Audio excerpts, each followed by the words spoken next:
राजमाता जिजाऊ यांची जयंतीबद्दल दोन शब्द सांगणारे तरी तुम्ही शांततेने ऐकून घ्यावे.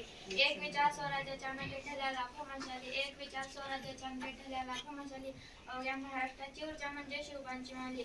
ज्याने मराठ्यांच्या रक्तात स्वाभिमान जगला, ज्याने स्वराज्याचे स्वप्न पाहिले व ते स्वप्न सत्यात उतरवण्यासाठी अविरत प्रयत्न केले, अशा राजमाता जिजाऊंची आज जयंती आहे. 12 जानेवारी 1598 साली जिजाऊंचा जन्म झाला. जिजाऊंच्या वडिलांचे नाव लोकजीराव जाधव होते.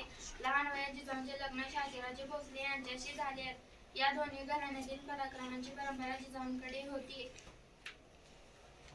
मराठा सरदारांना मोगलांच्या दरबारात काही किंमत नव्हती. हे पाहून जिजाऊंना सतत वाटे की आपल्या लोकांचे राज्य म्हणजे स्वराज्य असायला हवे. त्यासाठी त्यांनी पुत्र शिवबाला रामायण महाभारतातील कथा, राम व श्रीकृष्णांच्या कथा सांगून घडवले.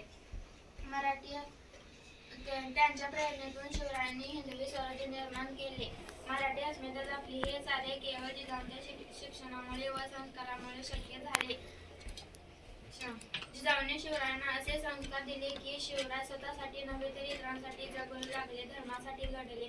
आज आपण त्यामुळे छत्रपती शिवाजी महाराज हे अभिमानाने नाव घेतो. त्यांना घडवण्याचा राजमाता जिजाऊ ह्या एक आदर्श व प्रेरणा आहे. जर प्रत्येक घरात जिजाऊबाईंसारखी संस्कार देणारी आई असेल तर प्रत्येक घरात छत्रपती शिवाजी महाराजांसारखा पराक्रमी पुत्र घडेल. एवढे बोलून माझे दोन शब्द संपते. जय जिजाऊ जय शिवराय.